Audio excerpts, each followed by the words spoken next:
Alright, so the last thing we talked about yesterday was that Boston Tea Party, December 1773.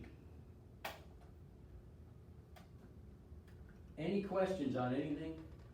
All the way up through the Boston Tea Party before we keep going.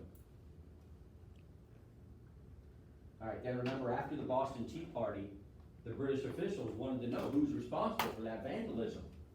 And no one would cooperate. No one would tell them who had committed that vandalism. Other than making fun of them, saying, well, it must have been those Indians, right? Remember that? So, the British officials decide to punish, since they don't know who did it, they don't know who to punish, they're gonna punish everybody in Boston. They're gonna punish all of Massachusetts. Wait, is that fair?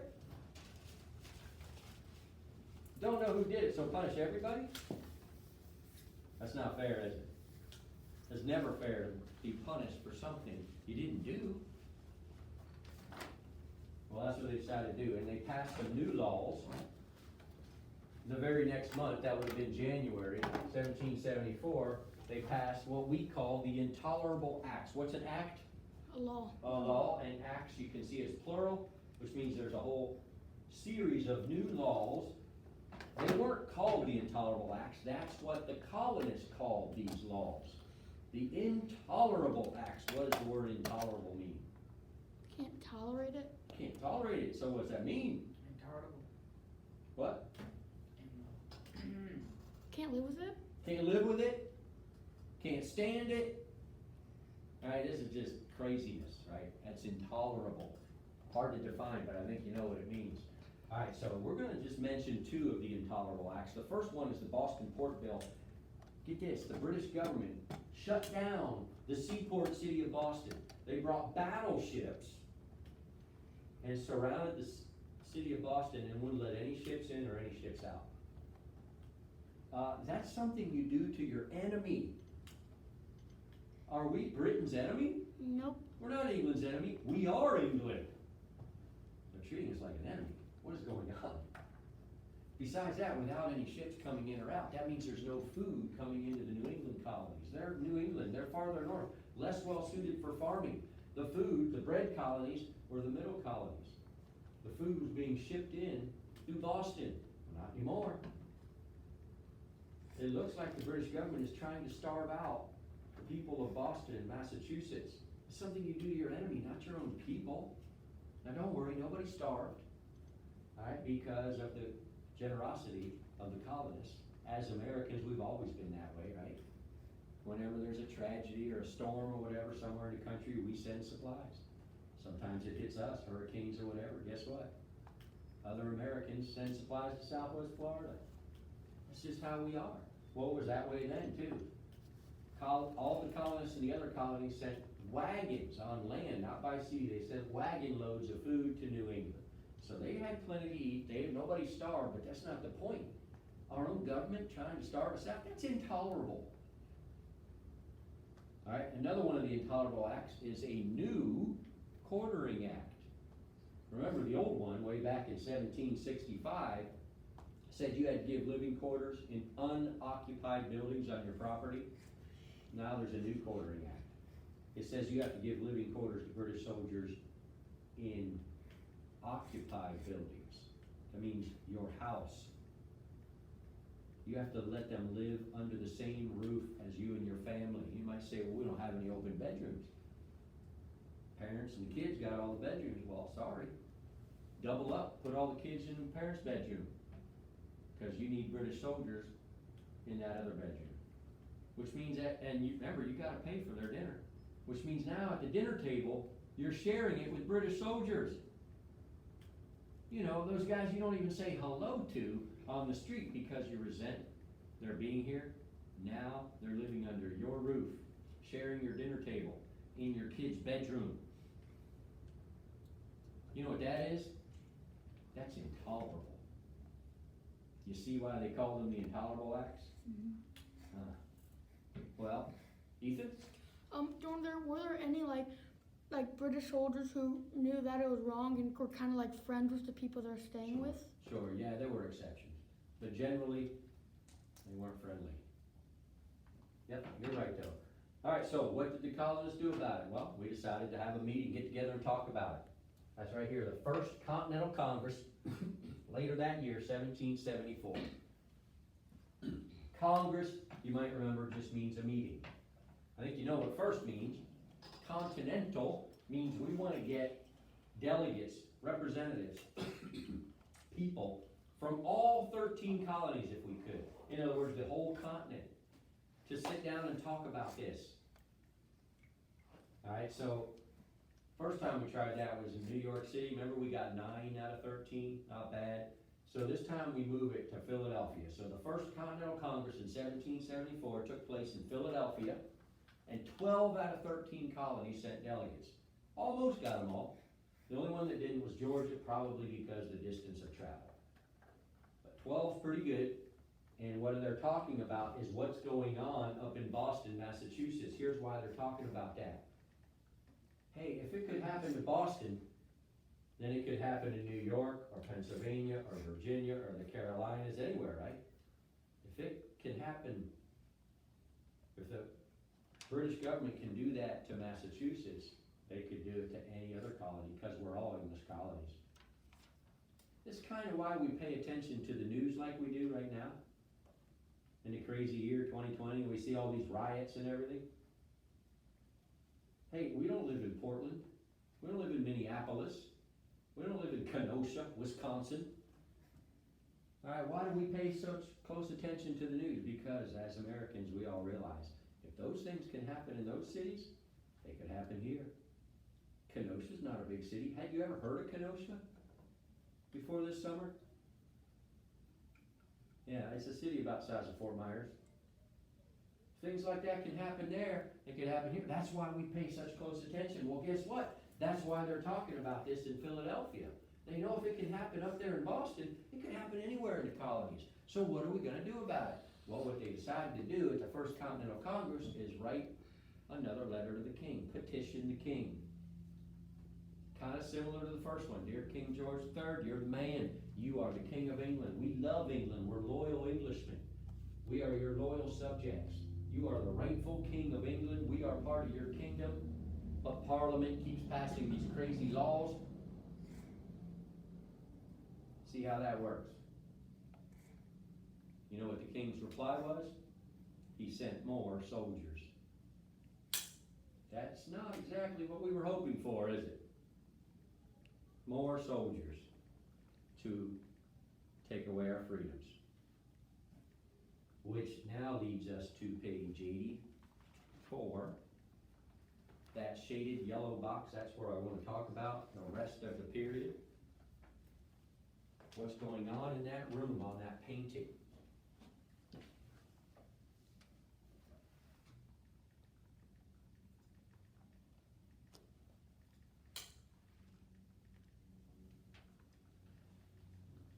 There's several paintings of this event.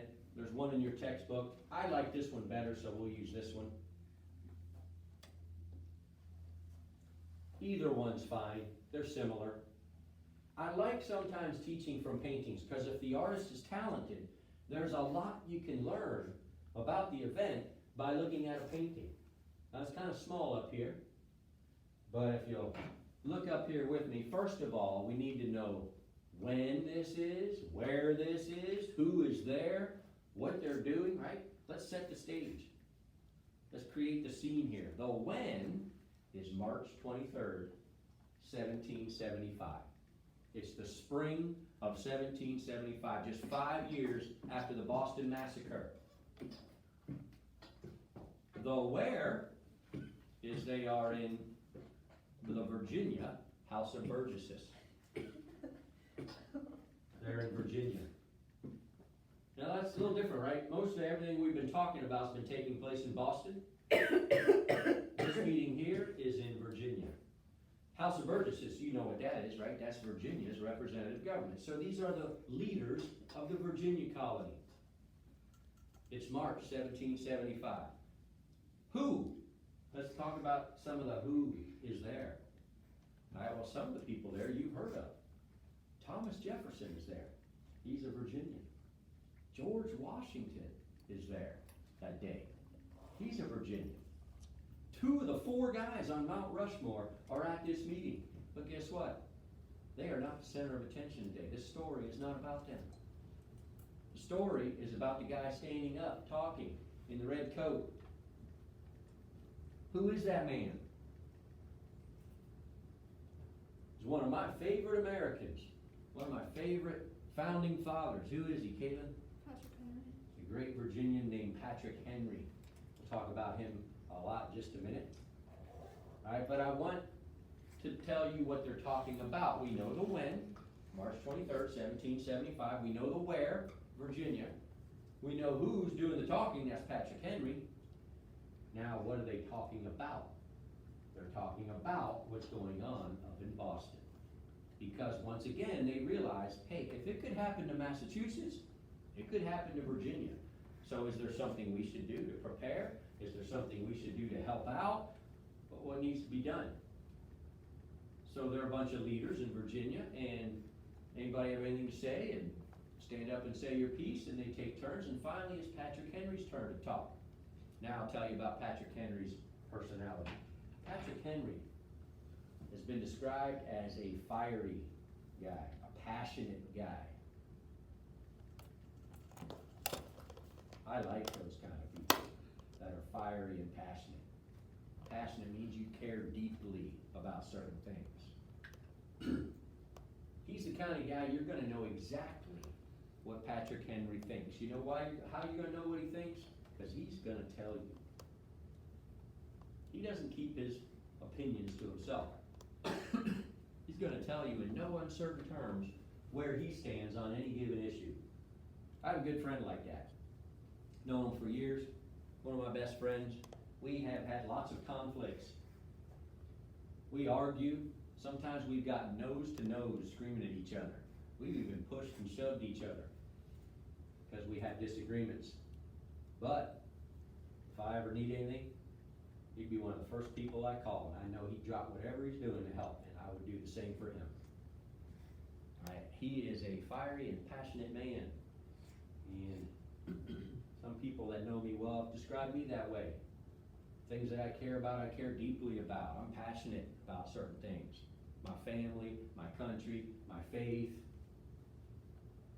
the people that I'm involved with, whether it's my students, my baseball players. All right. But this friend of mine, no matter what we're talking about, I always know exactly what he thinks. How do you think I know? But he'll say it. He will tell me. I don't always agree with him, but I always know what he thinks, and that's what I like people like that. You know what I don't like? I can't stand people that don't even have an opinion. I call that fishy. No backbone. Like jellyfish. That old saying applies. If you don't stand for something, you'll fall for anything. These are the kind of people that say, whatever, about everything. To them, I say, get out of the way. They don't care about anything but themselves. All right, now, there's another group of people, I respect them, they always make me uncomfortable. And that's people who might have an opinion, but they're very cautious about sharing it. Now, I respect them. They have a right to their opinion, and they have a right to keep it to themselves if they like. They do care about things, they just aren't so open about sharing it. They make me uncomfortable. I prefer people that I know what they think. Put it out in the open. Well, that's the kind of man Patrick Henry was. He's fiery, he's passionate, he's opinionated, and he is going to tell you what he thinks. And it's his turn in Virginia, House of Burgesses, March 23rd, 1775. They're talking about what's going on up in Boston, and it's his turn to talk, and you're going to find out what Patrick Henry thinks. And here's what I love about this painting. This author is talented. Let's look at the other people in the room. There's a story there. First of all, look up in the balcony where the women are. I don't know, can you see the picture from where you are? Yeah. They're drawn back. They're shocked, putting their heads together, whispering. What did he say? They can't believe he said that. All right, same with these guys. Did he just say what I think he said?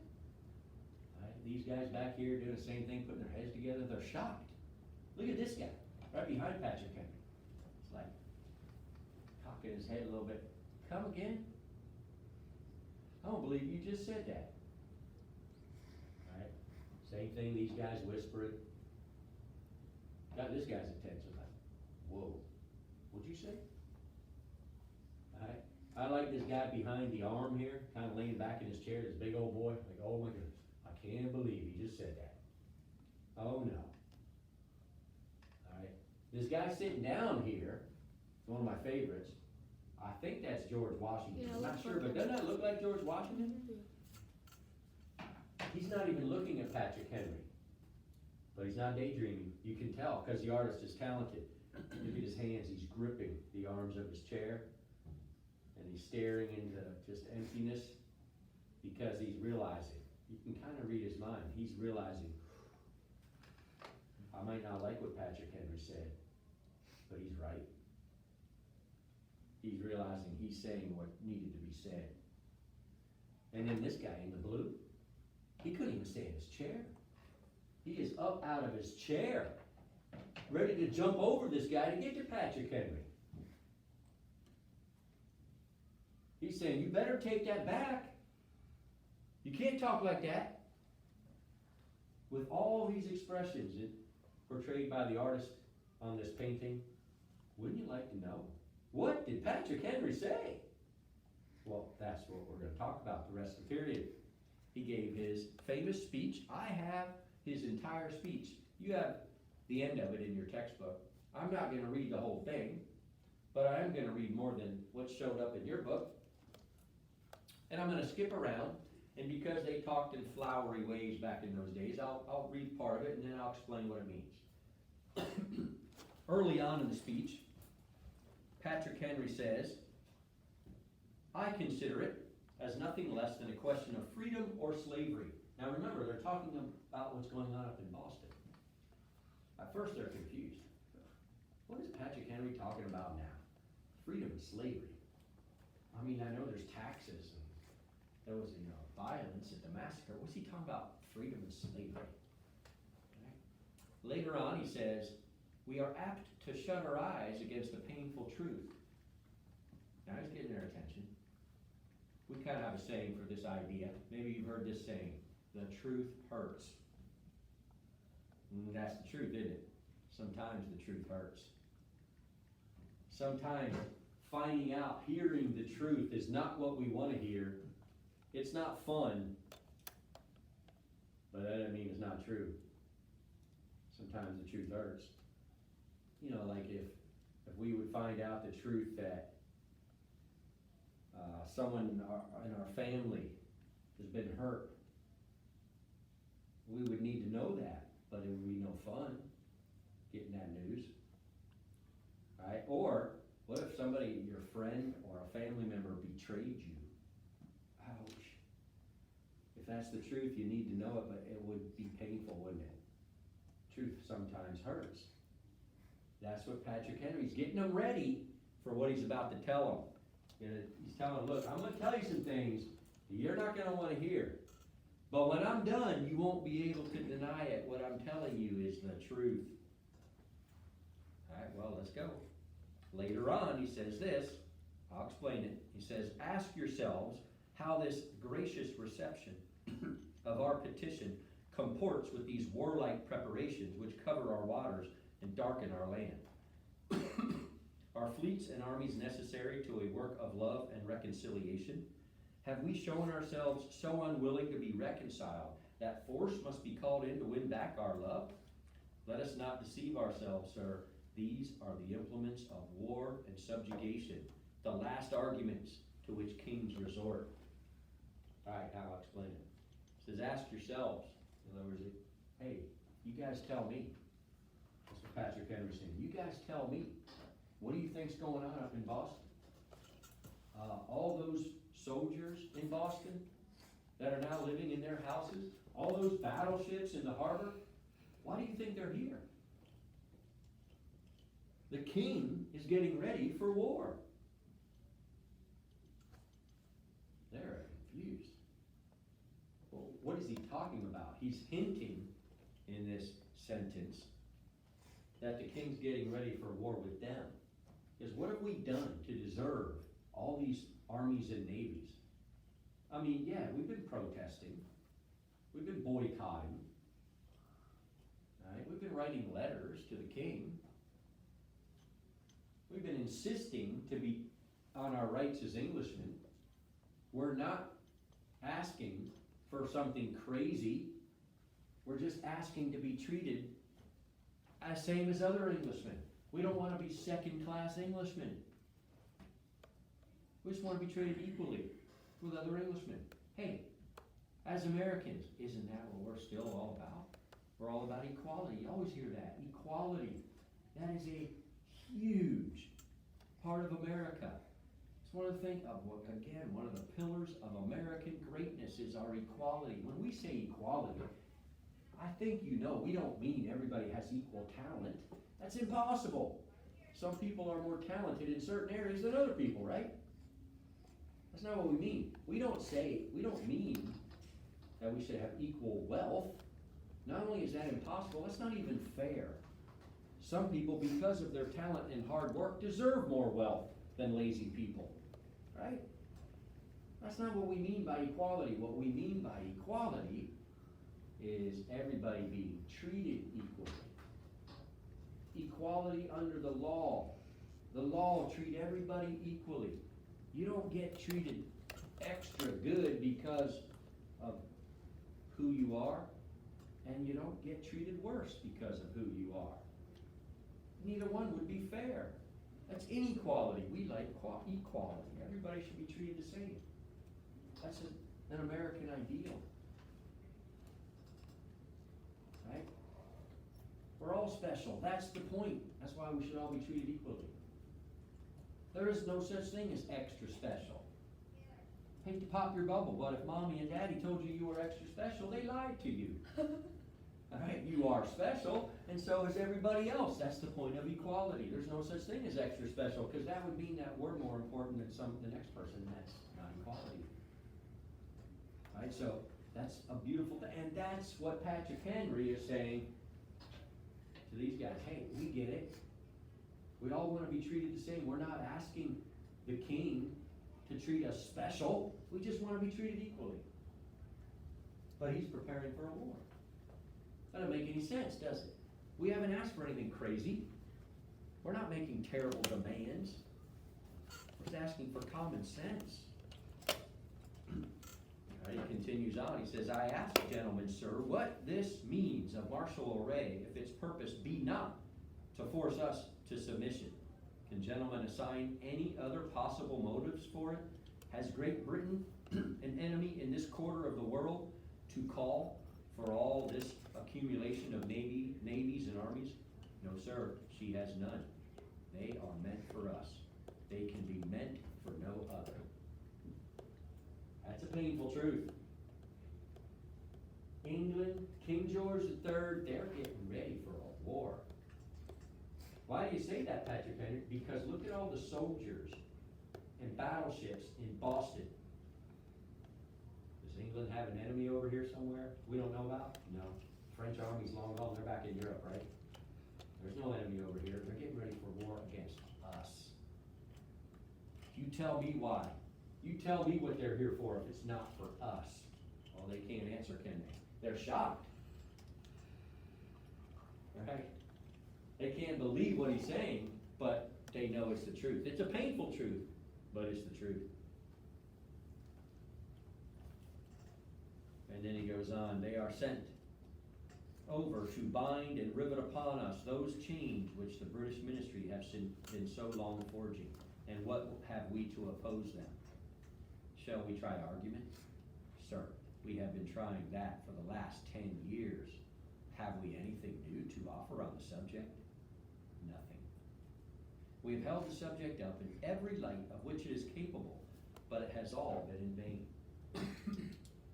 says they're getting ready for war, and what are we doing? We're coming up with good arguments about equal rights. We're going around saying no taxation without representation. We're organizing boycotts. We're writing letters to the king, making good, solid arguments. Apparently the king's not interested in arguments, is he? He's getting ready for war against us. And all we want to do is make good arguments. Well, we can argue all we want, but they're not getting ready to win an argument. They're getting ready to make us their slaves, take away our freedom. Wow. Can you see why everybody in this room is so shocked? See why they're taken aback? You see why George Washington is gripping his chair and staring into the distance? I didn't want to hear this, but he's right. And then he starts getting a little bit radical. Later in his speech, Patrick Henry says, if we wish to be free, and then he pauses. By the way, if you ever have a speech class, or you ever have to stand up and give a speech in class, I'll give you a little hint. Try this, it works. Say part of a sentence and pause. When you do that, and you'll sometimes notice in history class I'll do that. I'll say something and then pause. Because you know what happens then? Is the people you're talking to, they want to hear the end of the sentence, so they'll, and you guys do it, your eyebrows go up, you look at me and like, come on, finish the sentence already. It's a very effective technique when you're giving a speech. Patrick Henry used that. By the way, that's why I enjoy teaching. Right? Sometimes when I get home at night, my wife will ask me, how was your day? And I'll tell her, rough day, good day. Well, I'm not talking about Canvas and RenWeb and YouTube and after school parking lot duty, you know all those things? I hate that part of my job. I hate it. Now I know it's part of the job, right? The lunch lines and all that. I'm not complaining, but it's not the part I like. I like this part. I love this part. Because I get a bunch of 14-year-olds to sit there wondering what's going to happen next when I'm talking about the Stamp Act. How exciting is the Stamp Act? I mean, it's not that big a deal, right? But I went home walking the dogs this week and I told my wife that I had you guys interested in the Stamp Act. I enjoy doing that. That's why I hated Zoom last spring, because I couldn't see my students' faces. It doesn't matter what I say, I got no feedback. I get feedback. Even Peter cared about the Stamp Act. Do you know how hard that is to do, to get Peter to care about something? Give me some props there, Peter. All right? Well, here's Patrick Henry. He uses this technique. He says, if we wish to be free, and he pauses. You think the men in that room wanted to be free? Yeah, that's still what we're all about as Americans. He's going to tell them what they have to do. And here's where people start getting upset. He's going to answer his own question. In his written speech, it comes with exclamation points, so I would like to think Patrick Henry yelled this part. Remember, he's fiery and passionate. He said, if we wish to be free, we must fight. I repeat it, sir, we must fight. What is he suggesting? Who is he saying we need to fight against? England? That's our own country. That's crazy talk. They love England. They're loyal Englishmen. That would be like me telling you, all right, class, if you guys want to be free, we're going to have to fight the U.S. military, the Army, Navy, Air Force, and Marines, and all their tanks and battleships. If you want to be free, well, first of all, on one level, you'd say, you are crazy. I will not fight against the U.S. flag. They're carrying that flag. I don't know about you, but I would never fight against that flag. I'll fight for it. I won't fight against it. Neither will you. You know how I know? Because you promised it this morning. You pledged allegiance to that flag. You know what that means? That means you promised your loyalty to that flag and what it stands for. I hope you're not one of those people that makes a promise and doesn't mean it. Oh, dishonest liar. Right? I hope you meant that. You promised your loyalty to what this country stands for.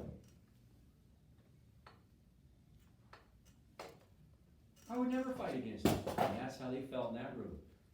You know what flags were flying in that room? You know what flags they had on their flagpoles at home in their yard? The British flag. And Patrick Henry's telling them they have to fight against the country they love. That's treasonous. That's being a traitor. Alright, that's why this guy is jumping out of his chair. You see the glove on the ground? He's throwing his glove down. He's laying down a challenge. He's saying, Patrick Henry, that's enough. We need to step outside and settle this. You can't talk like that. Because this guy's a loyal Englishman, the guy in blue. Patrick Henry is talking about fighting against his country. That's fighting words. Oh, but it's a painful truth. If you want to be free, that's what it's going to take. George Washington isn't jumping out of his chair. He realizes, ouch, he's right. Besides that, on another level, not only is he asking us to fight against the country we love, but did they have much chance? I mean, Britain at that time was the most powerful military in the world. He's suggesting that a bunch of farmers with guns should take on the most powerful military in the world. You know what that is? That's ridiculous. That'd be like me telling you, look out there in the parking lot. There's the United States Marine Corps. They got those tanks out there. They're aiming at our windows. Hey class, if we want to be free, we have to fight them. Like, that's ridiculous. What are we going to use, spitballs? That's ridiculous. We'd have zero chance. That's what they're thinking. This clown Patrick Henry wants us to fight against the most powerful military in the world. On the one hand, we love that country. On the other hand, even if he's right, we're a bunch of farmers with guns. There's no way. All right, well, he continues later. He says, besides, sir, we shall not fight our battles alone. Well, that's good, because what you just suggested is ridiculous. And I like this part. He says, there is a just God who presides over the destinies of nations and who will raise up friends to fight our battles for us. That's encouraging. Patrick Henry saying, there is a just God. Just means fair. And he's going to be on our side. Well, I hope so, right? This ain't going to be an easy battle. Hope God's going to be on our side. I love that phrase, God presides over the destinies of nations. You might think I'm weird, but I've used that quote a couple of times this summer, talking to friends and family in the crazy year of 2020 and everything that's going on. I will say, there is a just God who presides over the destinies of nations. In other words, God is in control. He has a plan. There's nothing happening that shocks him that he didn't see coming. It's all part of his plan. It might not be what my plan was for 2020, but his plan's better. We have a just God who presides over the destinies of nations. And then he kind of gives a pep talk. Patrick Henry starts sounding like a coach before a big game. Says, the battle, sir, is not to the strong alone. That would be Britain, right? They're the strong. It is to the vigilant, the active, the brave. Besides, sir, we have no election. In other words, no choice. If we were base enough, I mean, dumb enough, to desire it, it is now too late to retire from the contest. There is no retreat but in submission and slavery. Our chains are forged. Their clanking may be heard on the plains of Boston. He says, you hear all those things that's going on up there? All these things on our timeline? It's all leading toward a war. And then he says it, and there's more exclamation points. That means he's probably yelled this part. He said, the war is inevitable. In other words, it's gonna happen.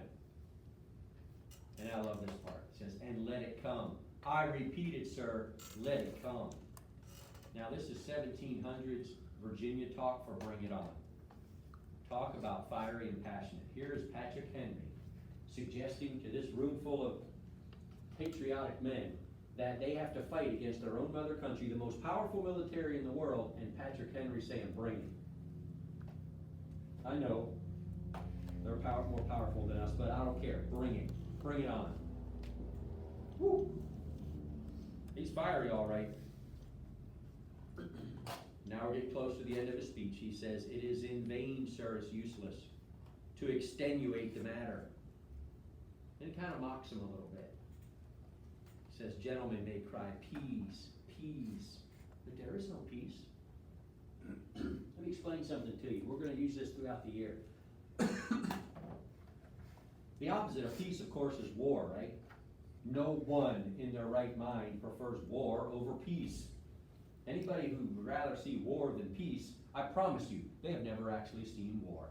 If you know anybody that's a combat veteran, I guarantee you, they do not want war for you or our country because they have seen war is ugly. What happens in war is innocent people suffer and die.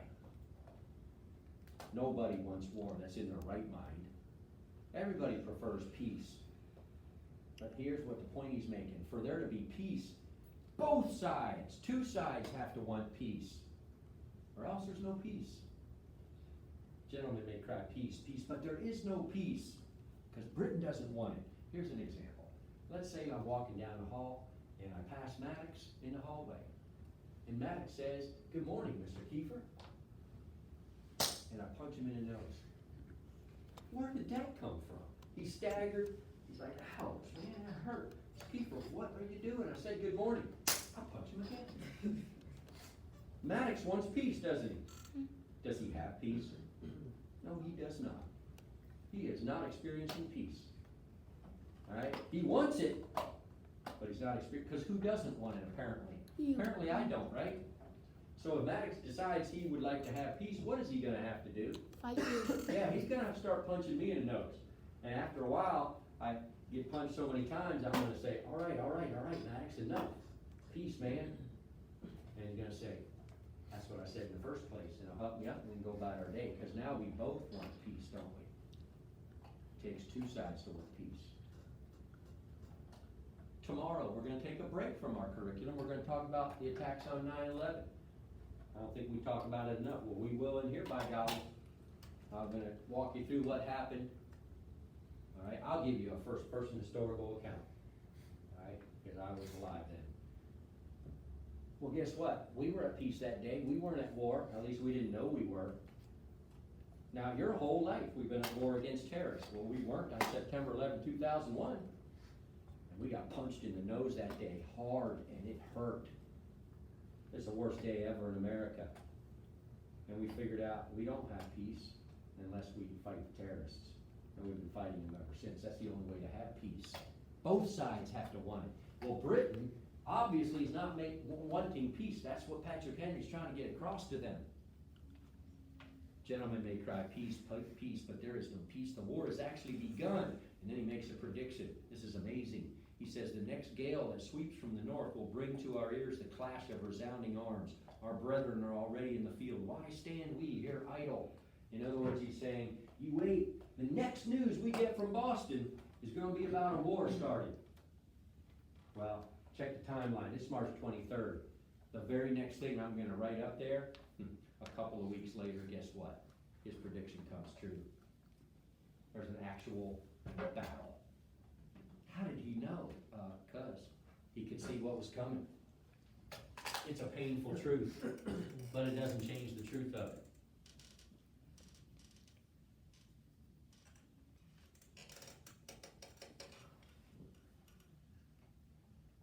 And then we get to the end of his speech. Part of this is in your textbook.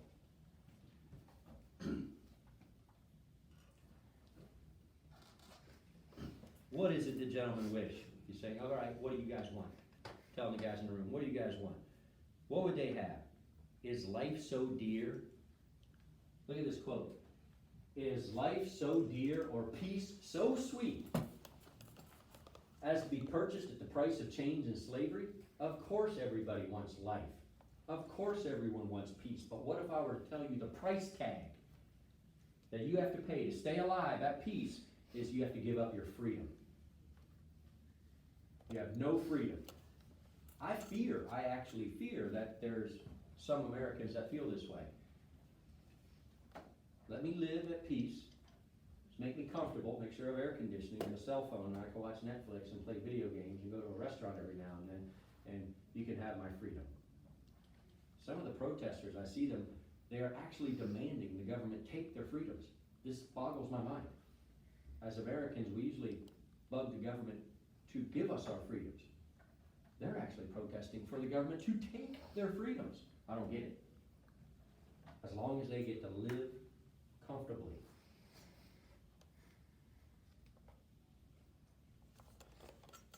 I like to think Patrick Henry spit at this part of his speech, at that thought, to be somebody's slave, just so you can stay alive and not be bothered. Says, forbid it, Almighty God. I know not what course others may take. In other words, he's saying, I don't know about the rest of you in this room. But as for me, give me liberty or give me death. That's his famous words. Liberty is freedom. He says, I am going to live as a free man. Or I'm going to die trying. I will not live as anyone's slave. If that's what staying alive and being at peace means, is giving up my freedom, count me out. Good time to ask yourself, what is your price tag? Hopefully, you're not one of these people that just, whatever it takes to stay alive, just give up your freedoms. If that's the case, get out of the way. Get out of the way, because there's still a whole lot of patriotic Americans that feel just like Patrick Henry. It's either liberty or death. Did he make it through the war? Say what? Did he make it through the war?